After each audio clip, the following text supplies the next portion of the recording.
let's see, 21.1, I believe it is. Yeah, 21.1.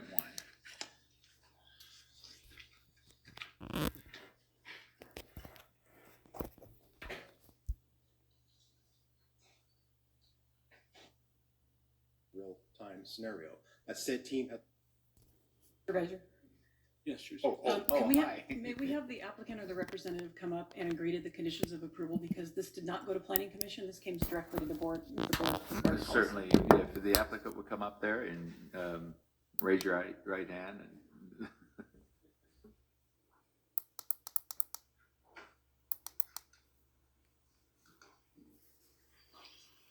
And Mr. Chairman, members of the board, Fred Noble. Been a while since I've done this, but happy to. Okay, yeah, there you go. Go ahead. Just, you have to agree, you have to state that you agreed to those changes that were made.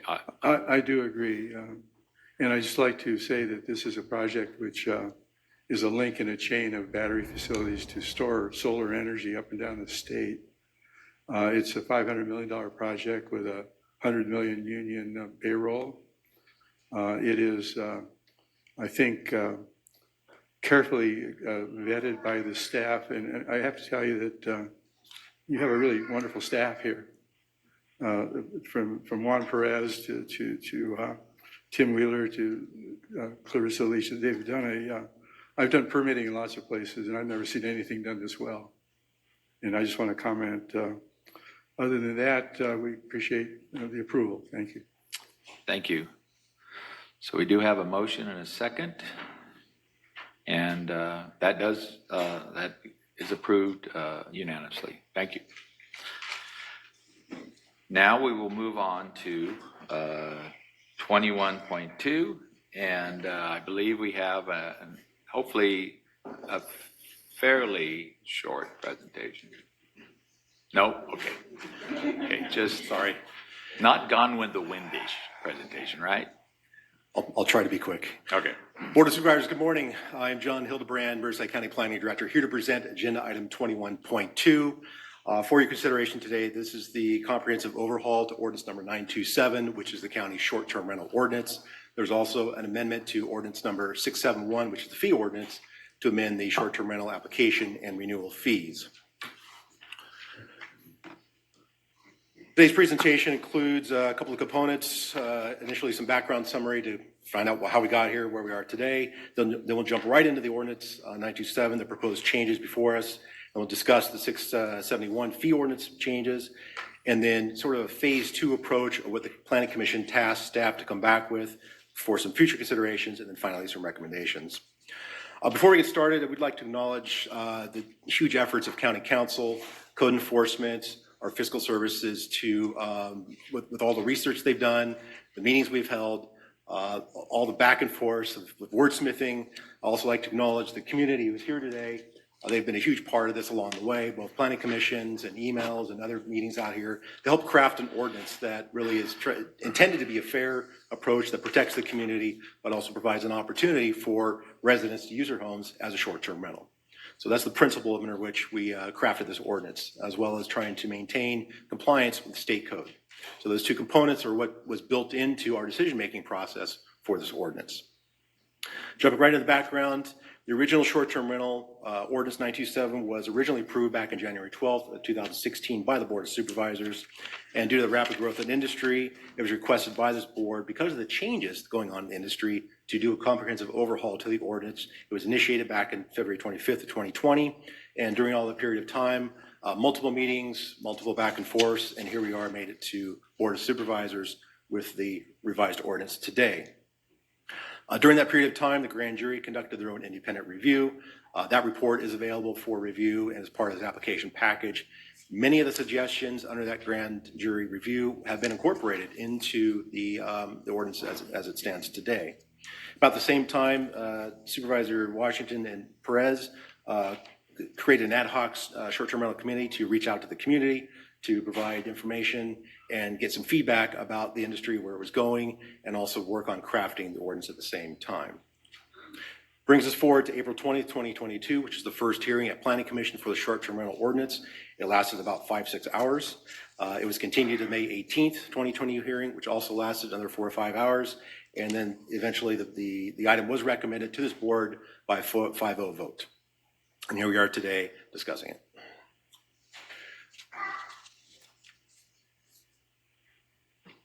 Next slide, please. Next slide. There we go. Thank you. All right, briefly discuss the implementation. There's several components to the implementation of the short-term rental program. One was a new contract with Deckard, who will be the project management company who will implement what's called Rentalscape, which is an online application for the registration and management of your short-term rental locations. They are in effect today. We're working to get this software system out and open to the public for use. A huge component of this program has always been about enforcement and compliance with the ordinance.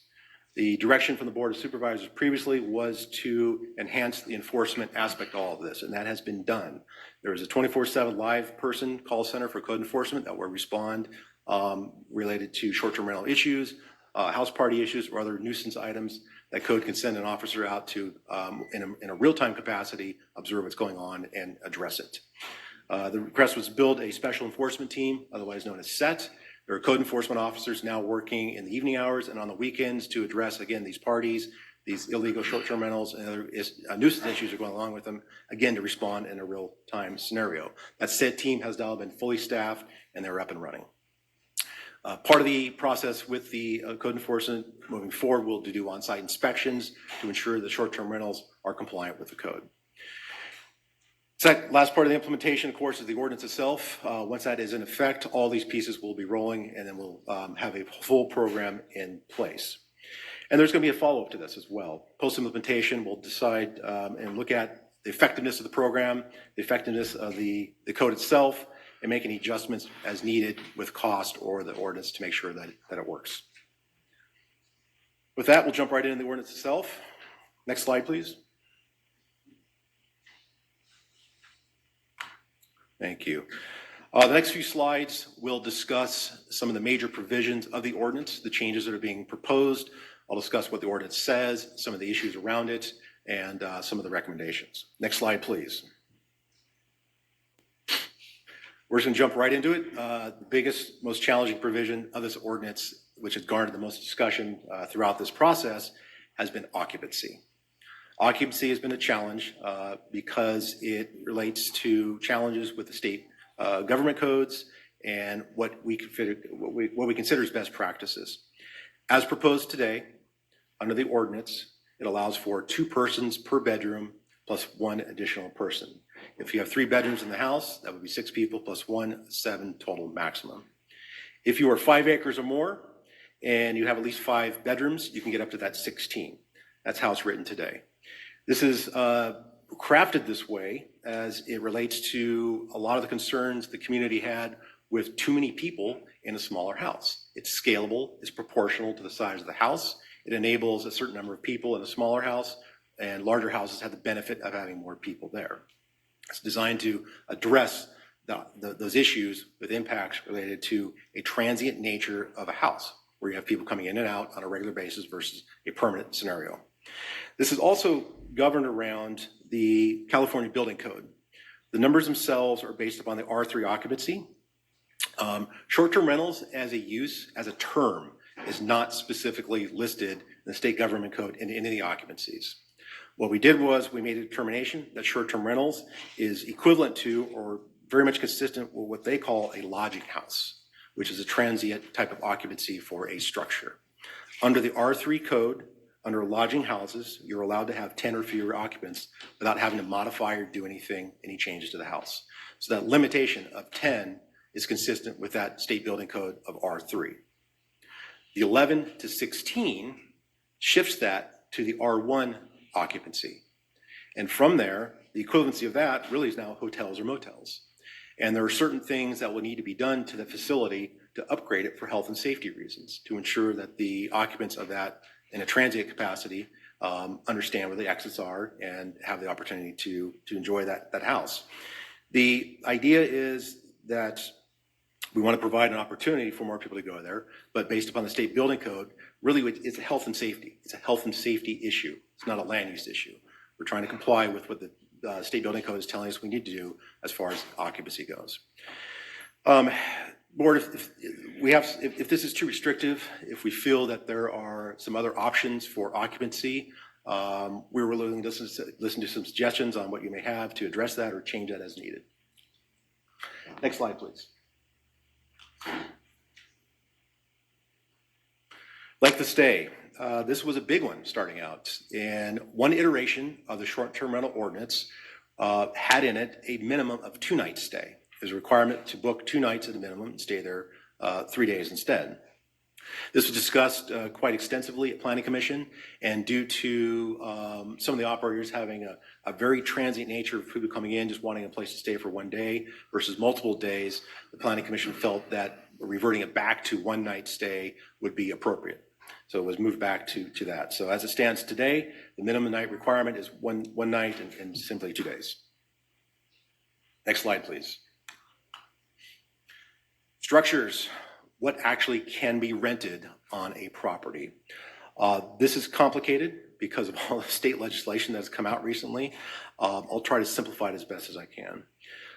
Prior to January 1, 2017, state law called other units on there second units. So you could have the primary structure for living, and you could construct what they called at that time, the term was second unit, the second dwelling unit on that property. January 1, 2017, a whole new set of state laws came out related to accessory dwelling units. They changed the term from second units, now calling it accessory dwelling units. This was in response to the housing crisis. And under these new provisions, ADUs are not allowed to be rented as a short-term rental. The primary unit can, but the ADUs cannot. Under that law,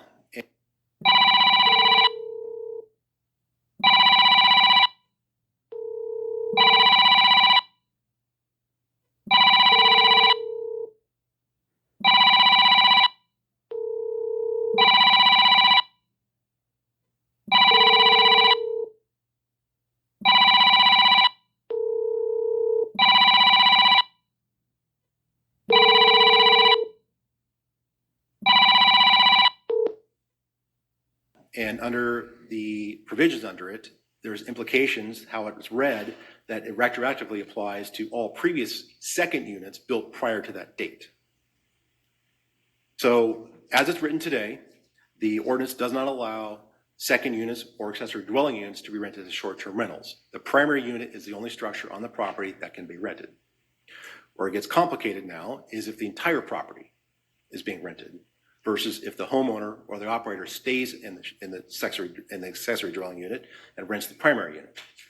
So the whole property can be rented, but the rooms under that short-term, under the accessory dwelling unit don't count towards the occupancy. And moving this forward a little bit further is Senate Bill 9, which came into effect this year, January 1. Senate Bill 9 allows for the construction of another unit of the same size on that property, or the automatic by right subdivision of that property to construct 4 units. That is a by right process that you have. If you choose to construct a new unit under SB 9 or subdivide your property under SB 9, none of the units can be used as short-term rentals. That's very clear in the state code. Next slide, please.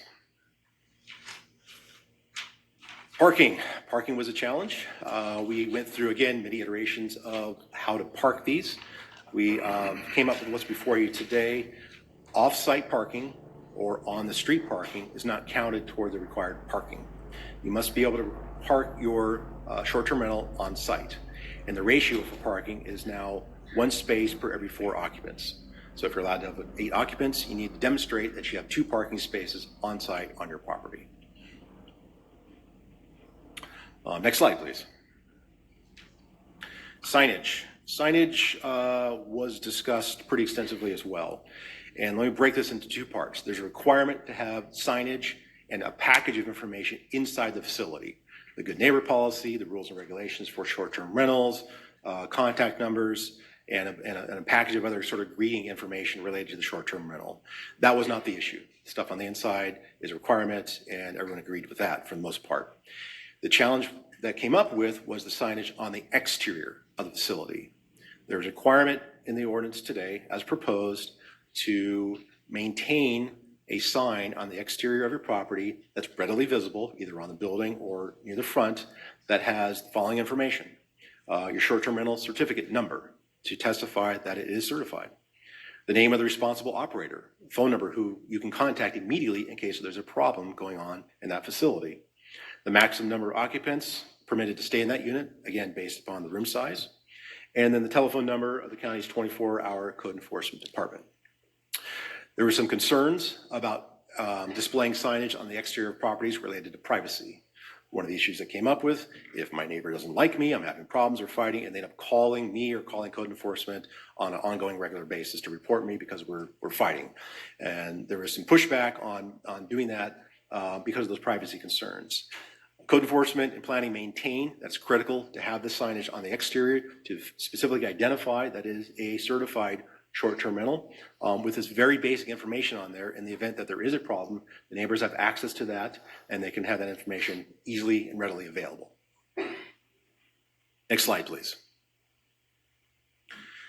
Noise monitors. It's becoming more and more of an industry standard to have noise monitors on short-term rentals. Many jurisdictions also require it. Many of the operators out here today already are doing that. We discussed about the location of the noise monitors. And we don't care what kind you use. We're not brand specific. But the requirement as written today requires a noise monitoring system on the exterior of the property. And many of these noise monitoring systems have connections to phone systems, Bluetooth, apps that somebody who's off-site can get that information immediately if it's exceeding those noise requirements and address the issue in real time. The second part of this requirement was to have a noise monitor on the inside of the facility. Back to the privacy concerns again. There was concerns about having a noise monitoring system inside.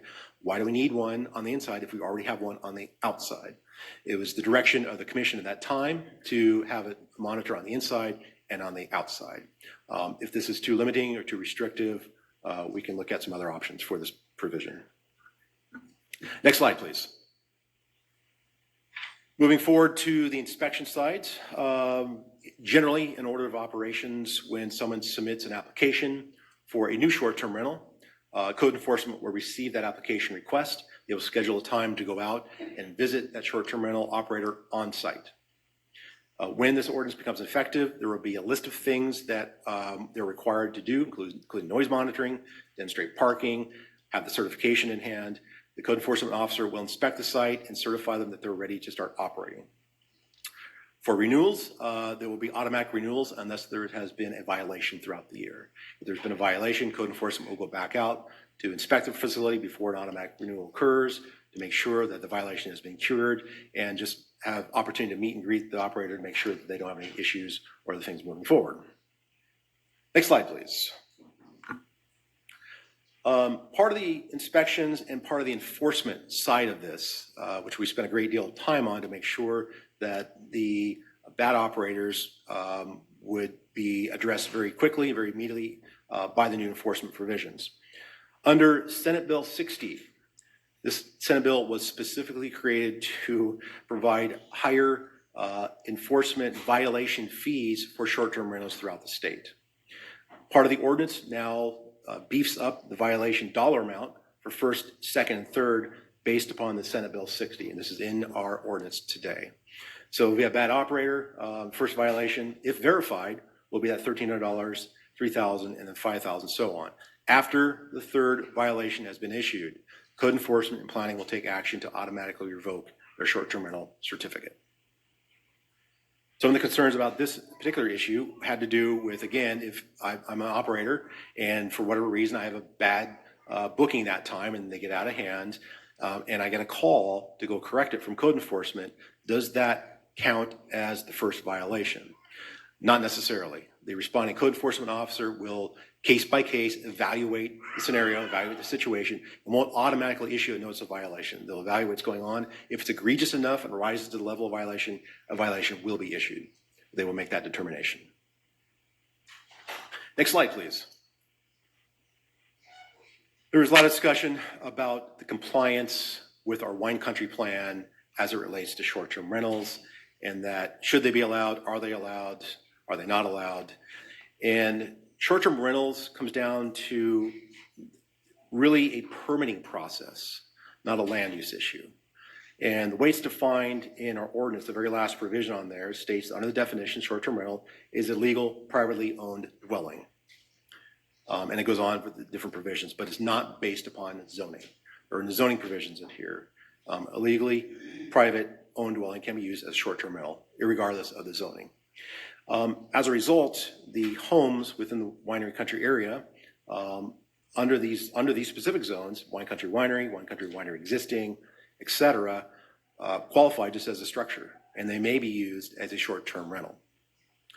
Taking that forward in the wine country plan, we have bed and breakfasts, we have boutique suites, we have other types of permanent lodging that can be built and constructed and operated there as well. Those have a different permitting process. Some of those require plot plans, conditional use permits, but they're larger in scale. They can be separate additional structures, typically tied with wineries. So we have both opportunities to do both things in the winery.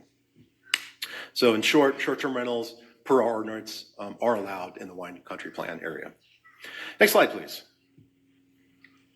Moving on to the second update, ordinance number 671. These relate to the fees for short-term rental applications as well as the annual renewals. Next slide, please. They asked today, supervisors, is to amend the application fee, which is currently $250. Annual renewal fee is $100, and increase both of those for the initial application to become $740 and the annual renewal up to $540. There's a nexus study that was prepared in addition to this project to really determine the cost on the county side. It would be for the management of this program. The burden of the cost goes to code enforcement for their time, their management, their on-site inspections, and their follow-up and the paperwork associated with all that to do all this, which is what's been asked for on the enforcement side. These updated fees reflect their hourly time and their estimate of time for each one of these short-term rental inspections. Transient occupancy tax, there's a request today to set aside 50% of the increase in TOT generated by short-term rentals using this fiscal year 21 and 22 as the baseline. These fees will also help support the half a dozen to a dozen new code enforcement officers that have been brought on to specifically address the party houses, short-term rentals, and other issues countywide. Also helps to address the cost of Deckard, the management company that's providing their services for management of this particular program. In addition to all this, it come up before of the marketing districts and business improvement districts related to short-term rentals. There are two boundary areas, Temecula Wine Country and Greater Palm Springs. They are both, if you operate a short-term rental on your structure within those boundary areas, there's a 2% assessment and a 1% assessment of your revenue automatically assessed at the same time the TOT is assessed. And that's handled by the tax collector. So that's in addition. That is already in effect. That's not new today. Okay. That's already established. The boundaries are established. Those percentages are already set. That's already being collected. The reason I'm bringing it forward is there are some questions about those business districts from the community and from some board members who want to better understand kind of what those were and how they interact with the short-term rentals. Next slide, please. Future changes. During the Planning Commission, we moved forward the ordinance before you today, but there were some considerations by the commission that they tasked the planning staff to come back with to explore further to see if it would make sense to add to the ordinance as a phase 2 approach. They recognize the importance of getting this first phase in effect, so we have the teeth we need for the code enforcement, the fees, the fines, and everything else set in place so we can all appropriately do our job and do our enforcement. But the commission asked staff to come back and explore a couple of the following things. Next slide, please. Limits and caps, both in the Idlewild and wine country areas. There is a lot of discussion about setting a short-term rental limit on the number of short-term rentals that can be registered in both of those boundary areas. At that time that was brought up, we did not have an answer at that time. This really requires quite a bit of extensive research, outreach to the community, some workshops to understand better what those limits should be or could be. Some of the things to consider as part of phase 2 is what are the boundaries? How do we establish a physical boundary area? Who's included, who's not included? Number 2, what does that limitation look like? What is that cap? Is it based on population? Is it a percentage? Is it a percentage of dwelling units? How do we come up with a reasonable limitation and cap for short-term rentals? Number three is, how do we manage it? What do we do when there is capacity to add more based upon what that cap is? Do we conduct a lottery? Do we maintain a list? Do we first come, first serve? These are all the things we have to consider as part of the framework to come up with limitation or cap if we went that route to establish that. And then enforcement. We would probably need a greater enforcement and resources needed to manage and enforce that side of the limitations and caps. Two other considerations the Planning Commission asked staff to look at as part of the phase two had to do with short-term rentals being located only on paved roads. And that opens up a couple of considerations. What does a paved road mean? Is it DG? Is it dirt? Does the county maintain? Is it privately maintained? So we're gonna have to go back and kind of look at the different scenarios and options of what a paved road means as it relates to a short-term rental, and health and safety is really what it comes down to as well. Making sure that services can get onto that property if needed. Commission finally asked staff to kind of take another look at a hosted versus an unhosted short-term rental scenario. As proposed today, we do distinguish it for one reason. If you have a hosted short-term rental, that means that the responsible operator lives on site.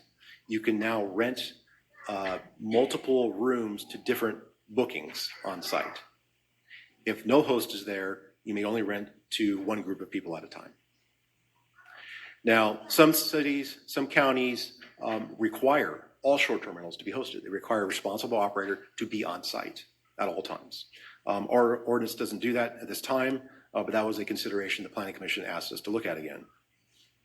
So what are the actions from that part moving forward? The final recommendations, I'll walk us through what that looks like, but the actions of the commission were to come up with a framework as a starting point for discussion about what a short-term rental cap limit could look like, conduct a workshop to solicit feedback from the community and see where that goes, see what makes sense, see if it's right for this county, right for those communities. Next slide, please. So some numbers, metrics. We're talking about the clustering or the proliferation of short-term rentals in specific areas in the county, specifically Idlewild and the wine country area. What's before you? I'll start with the right. The map shows 3 community boundaries that the county maintains in our GIS system that loosely defines both the Pine Grove, Idlewild, and Mountain Center areas, collectively made up as the Idlewild. Deckard conducted analysis for us. They looked at all of the dwelling units within those 3 boundary areas over the course of the past 12 months. They identified the number of dwelling units in that area that had been registered or being used as short-term rentals through all the booking agencies. Those numbers are represented in the middle column. We also conducted analysis to determine how many overall single-family detached dwelling units are also within those boundary areas to come up with a ratio or a percentage of homes to STRs. In the Idlewild boundary area, as you can see, 12% of all the homes over the course of the past year have been used as a short-term rental. And Pine Cove has been 11% and Mountain Center 5%, with an average of 11.8% across all 3 of those. Just to show the extent and magnitude of short-term rentals in that boundary area. Next slide, please. We conducted the same analysis for the wine country area. There were more communities shown here than what the analysis was done, but primarily it belongs to French Valley, Rancho California, and Sage. The Rancho California boundary, the one on the bottom, the yellow area, is where a majority of the wineries are located. And in this scenario, because there are more homes there, the percentages go down. But the highest percentage out of these 3 areas of short-term rentals to dwelling units is just 6.8% in the Rancho California boundary area. Less than 1% in French Valley and 3% in the Sage area. 2% overall for those 3 communities, just to give perspective on the numbers. Next slide, please. And now countywide. As of July 20th, 22,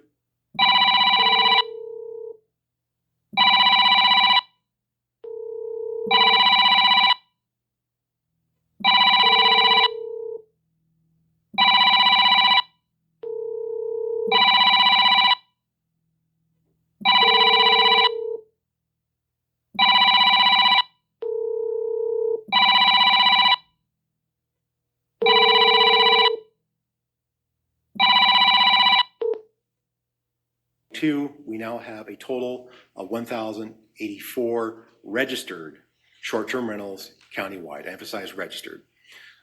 These names that are in the communities are not the same boundary areas as what I just showed you. These are short-term rentals that are adjacent to or nearby that community. The current management company doesn't use the same GIS system we do. But this gives a perspective of where the clusters of these short-term rentals actually are. And as you can see, the Temecula and the Idlewild areas have the proclivity of the highest number of these rentals in the county. And John, just for clarity, Yes, sir. on that particular chart, when it says Temecula, it's referring to wine country It's referring to the Temecula area as a whole. as a whole. Yes, the larger area, not specifically that boundary I just showed you. Okay. Now, countywide, what are we looking at? There are approximately just over 100,000 single-family detached residents countywide. With 184, we're really at just a 1% usage of short-term rentals to dwelling units across the county. Next slide, please. Before we get to recommendations, I would like to bring Code Enforcement Director Bob McGee up. He has a few comments he'd like to say about short-term rental ordinance and the enforcement side of things. Thank you, Mr. Hildeman. Chairman Hewitt, honorable members of the board, my name is Bob McGee. I'm your Director of Code Enforcement. As you heard here earlier today, Code Enforcement responds to complaints. The majority of the disruptive or unpermitted behavior associated with STRs takes place after normal business hours or on weekends. In response to this reality, the board took action this past November to fund a special enforcement team within the Code Enforcement Department. This team is now fully staffed and has been actively pursuing all complaints received on our new 24-hour call center hotline. The funding of this team and the news of the pending ordinance changes have dramatically increased the number of STRs wanting to come into compliance and get their certificates. In addition to the public safety issues related to these STRs, the goal here today is to give enforcement efforts more teeth, leveling the playing field for the operators who are doing the right thing and protecting residents from suffering the impacts created by those who thus far have chosen not to play by the rules. Happy to answer any questions you may have. Mr. McGee, oh, Thank you. sorry, Supervisor Spiegel got your button in first, and then we'll let Supervisor. When you're talking about the code enforcement, the after-hours weekends, what is the percentage, or is there a large number of complaints? I'm trying to get this in perspective. So in the last 30 days, we have responded and made inspections on 43 STR complaints. We've noted 3 violations and issued 2 citations. That's just in the last 30 days. Supervisor Washington. I just wanted you to repeat, make sure I heard it correctly. Code enforcement only responds to complaints. Did you say that? I did, sir. The You're only not exception would be outdoor cannabis grows, where if we're on one and we see another, then we become proactive as a matter of protecting the public health and safety. How's your staffing level? You don't have enough staff to drive around looking for code violations, do you? We do not, sir. We'd never get out of the driveway if. Sure, all right. All right. And so I believe there's going to be quite a bit of discussion probably after we hear our public comment on this. And unless that is. Mr. Chairman, I have a couple, just to wrap up recommendation okay, point and then open for public hearing. Sure. Thank you. All right. All right, with that, there is one modification to the ordinance today I'd like to get on record. It's being proposed by staff, kind of a cleanup item. First, I'll state section 11C, 6 and 7. It previously said that the booking agencies are required to be on the hook for the booking transactions, TOT collection, and other fee collections. And the request is to change to the responsible operator. So instead of saying a booking agency, a responsible operator will be required to conduct those services under 6 and 7, just to clarify that. With that, next slide, please.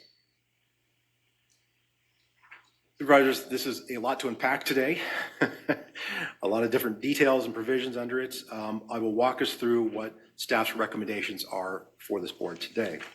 Number one is simply to find this project exempt from CEQA. Number 2 and number 3 are to take action to approve and adopt the changes to ordinance number 927, short-term rentals, and the changes to 671, the fee ordinance. Items number 4 and 5 are direction to staff. Item number 4 is to direct the executive office to, as we discussed earlier, to set aside the 50% increase in the TOT generated from the new short-term rentals with a baseline of 21-22 year. And the last item is direct staff, if you feel this is appropriate, to come back and look at options for a framework for establishing a short-term rental cap or limit of some kind, take that framework back to Planning Commission as a workshop and start having those discussions with the industry and the commission. That concludes my report. Be happy to try to answer questions. We do have representatives from County Council, Code Enforcement, and also the Treasurer Tax Collectors here also to answer any questions related to TOT.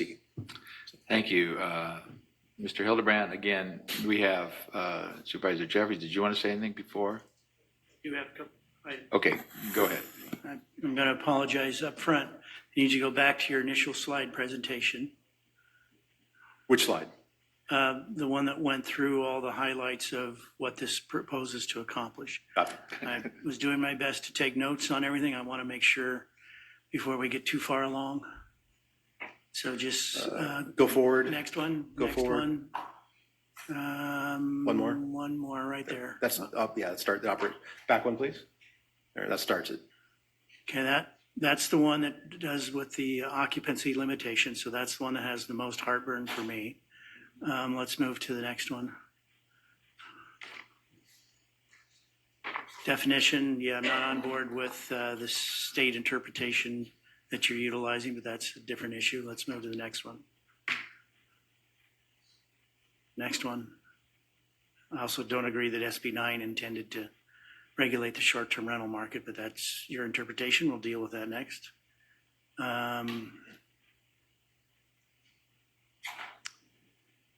Okay, that's fine. Just making sure I got all my notes right in order because this is going to be a long day.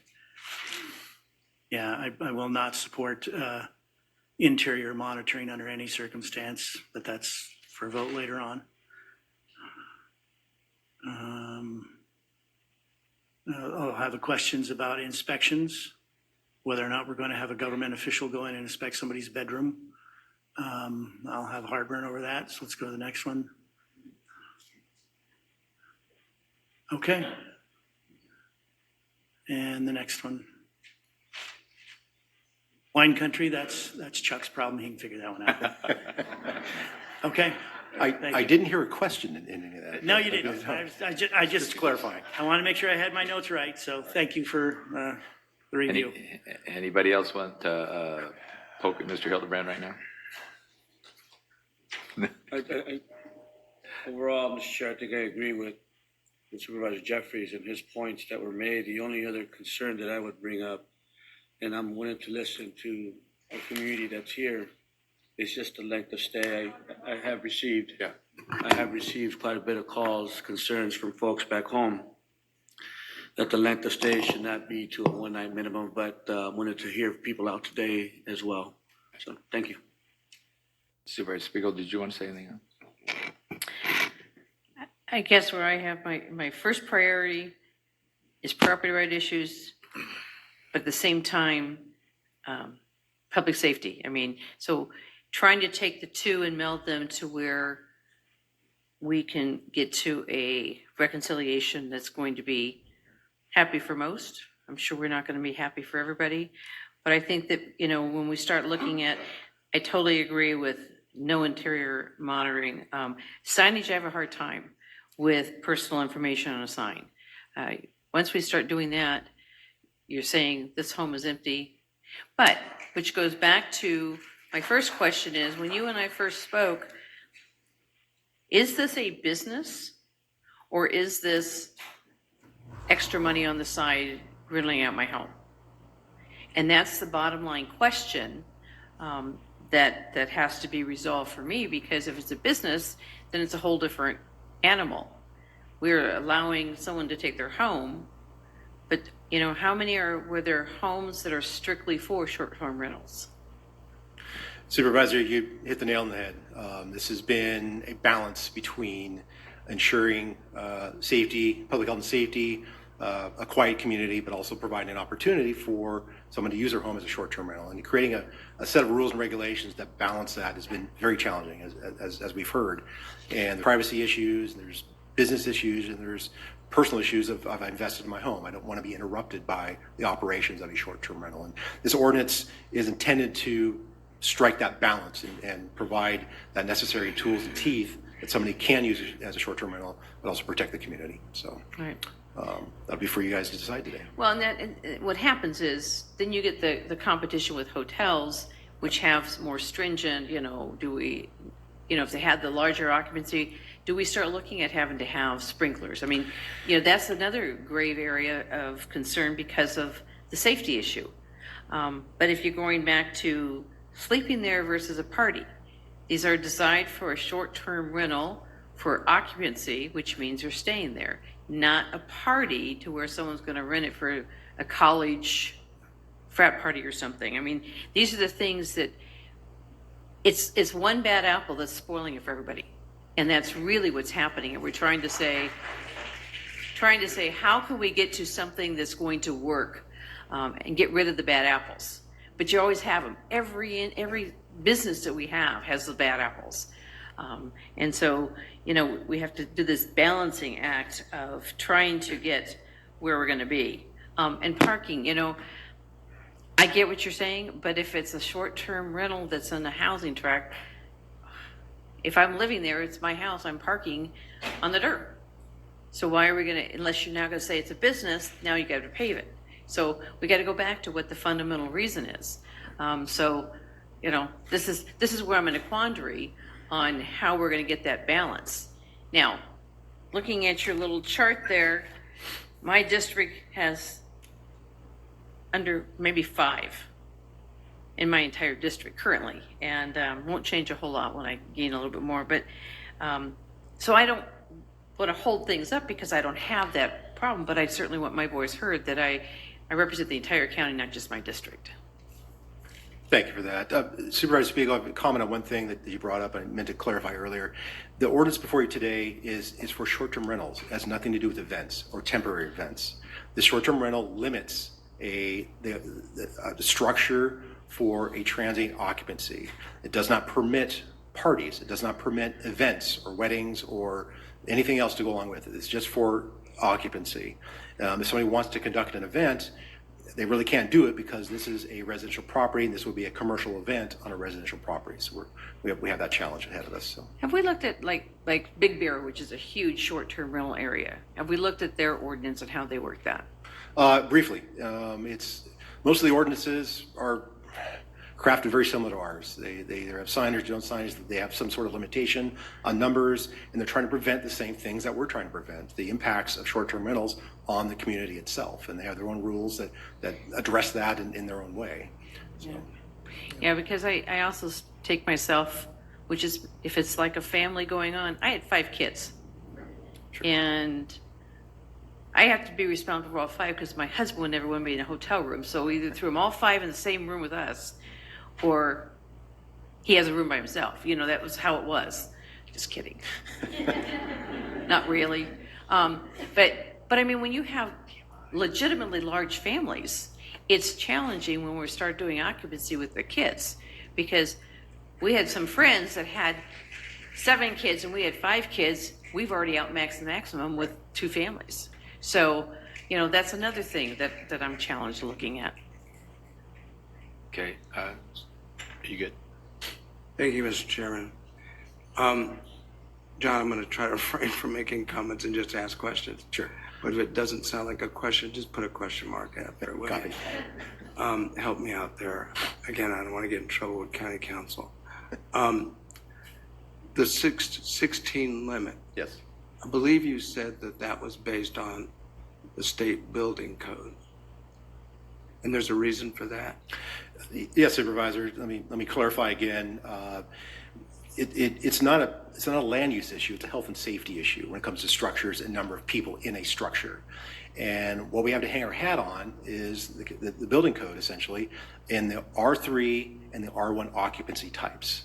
R3 is primarily for non-transient, but there are a couple of exceptions in there related to lodging. So we get that 1 through 10 based upon that definition of lodging, that you don't have to do any changes to your house. Right. When you go beyond that, 11 to 16, that kicks it into the R1 occupancy, which is designed for transient nature. And that kicks it into the hotels and motels where they're built differently. They're constructed on a different type from a residential to commercial use. So it's intended to address the larger properties on larger acreage. Correct. And because it's transient. Over 16, it's not that we don't want places to have more than 16, but over 16, then there are different requirements to address health and safety. Really over 11, over 10, essentially. Over 10. It kicks it into that different occupancy type. We established a 16 limit because, again, first and foremost, these are houses. They were constructed as residential structures. Hotels don't have limits because they're built for commercial occupancy and they're constructed differently. They have exiting, they have ADA, they have all the parking needed. Houses weren't originally built that way. So if somebody wants to have those numbers, they would have to meet with building and safety to determine what level of upgrades would be required on a case-by-case basis to allow that number of people to go in there. And that could include sprinklers, signage, ADA compliance, bathroom widenings. There's a number of things that would have to be done because of that shift in transient to that R1 occupancy. When we had our ad hoc committee meetings, Supervisor Perez and myself, and it was kind of fell on us because our districts have the most short-term rentals. In my district, it's Idlewild and Pine Cove and Wine Country. But what we were hearing, and correct me if I get it wrong, was that the response to complaints was largely on the shoulders of law enforcement. And so deputies were going out after hours or on weekends, and the county was shouldering the burden of that expense. The reasoning behind the signage on the outside, and I understand some of the argument about letting people know that there's no one in the facility, but on the other hand, I thought I recalled, and maybe you can help me get there, that the reasoning behind the signage was to benefit code enforcement, that we've spent money to beef up to help manage the industry, but to help them identify the property owner or the manager. Or Bob McGee wants to come up and help you out with that. I recall there was a reason, and I think you can explain that.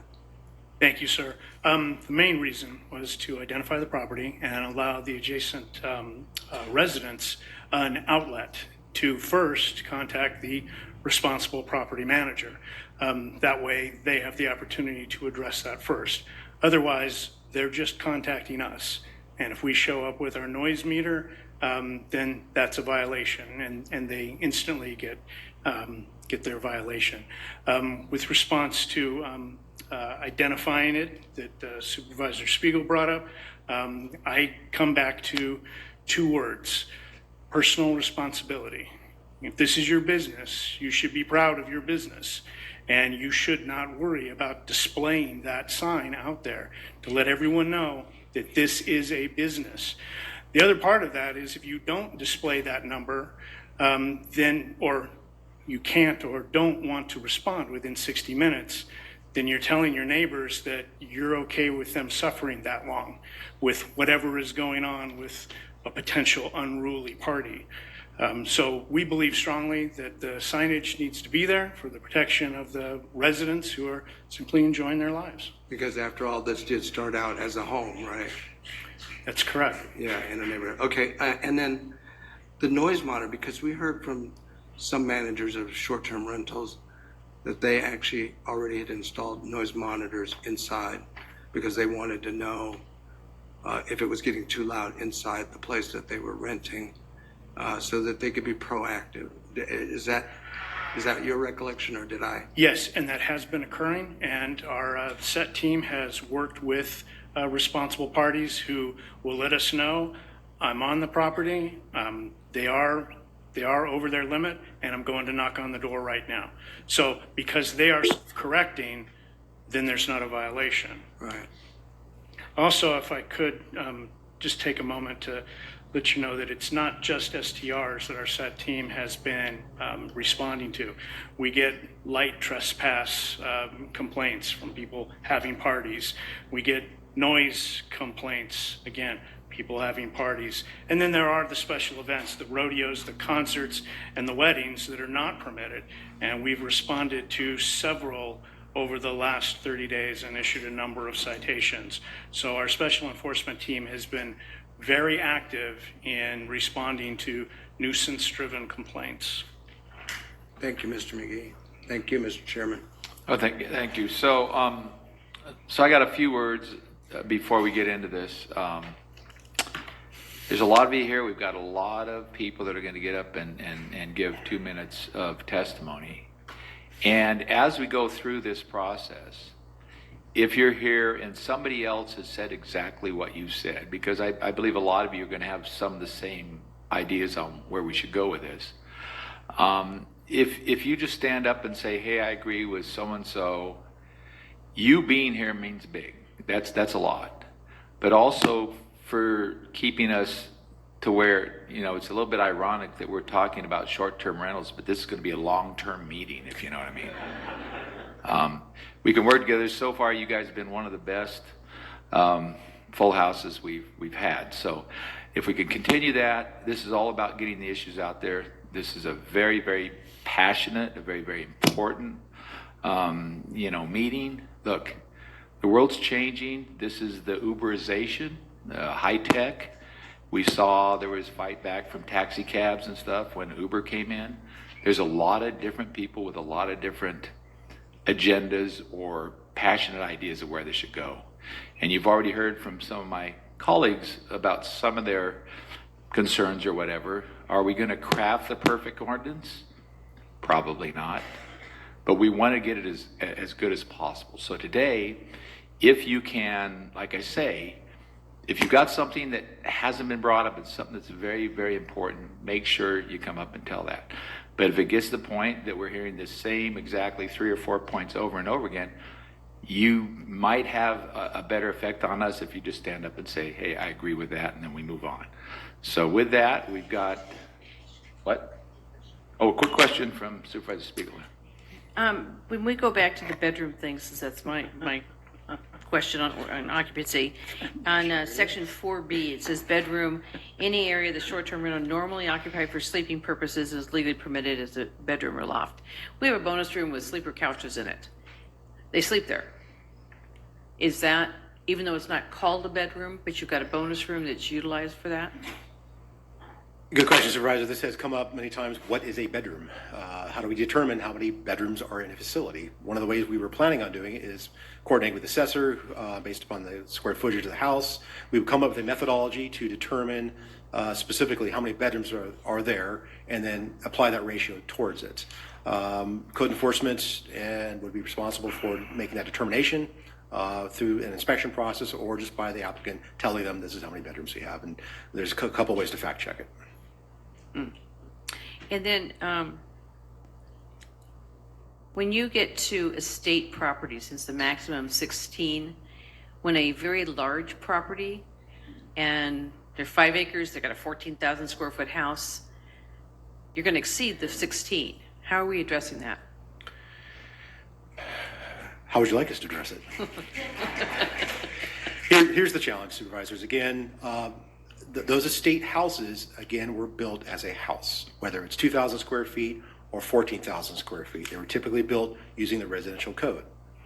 When you use them in a different way for a transient nature or an event nature, it changes the fundamental use of that property and that structure and kicks it into what is necessary to upgrade it to be a commercial building, a commercial use.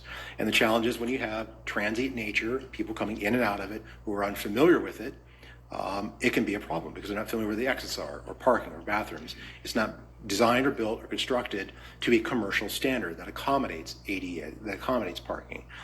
Even those 14,000 square feet, it's still a house. It's still built with residential Well, it could be codes. hosted and they could be staying there, so then it's, Sure. Well, we look to you for suggestions on crafting something that's different, if that's your, okay.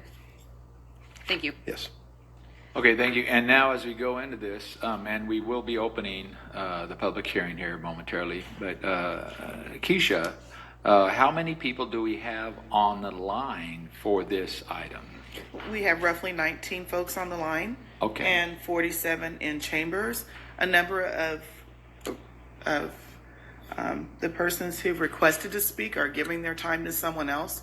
So I do want to make sure that we let them know that whoever gave their time is supposed to be here in the audience. So Right. when I call the speaker's name, I will also say that so-and-so and so-and-so gave their time to that person. Please just raise your hand. That's fine. It's at 2 minutes. If one person gave you time, you'll have 4 minutes. If two people, you'll have 6 minutes. And that's the max, I believe. Yes. Correct. And I'd like to also add to that those who are online can do the same thing that I asked about. If you're going to come on and say exactly the same thing that several other people have said, you can say that online and say, hey, I just agree with this, and make it, short and sweet, and we will still get the same effect up here. So. Mr. Chair, I also do want to mention that a few of the speaker cards have requested that we play a video. So then at that time, I will say, and IT staff will play the video. And that will be part of their 2 minutes. That is correct. Okay. Does everybody understand the rules? Okay, with that, let's go ahead and start. We can mix them up between on the phone and here. I did 20. I started with 20 in chambers, then we can go to the 20 on the line and go back to 20 in chambers. However the board would like to handle Let's it. do that, and with that, we'll open the public hearing. The first speaker is Emil Jorge, I'm sorry, and he's asking that we play a video for Tom DiCarlo. So Emil is playing a video.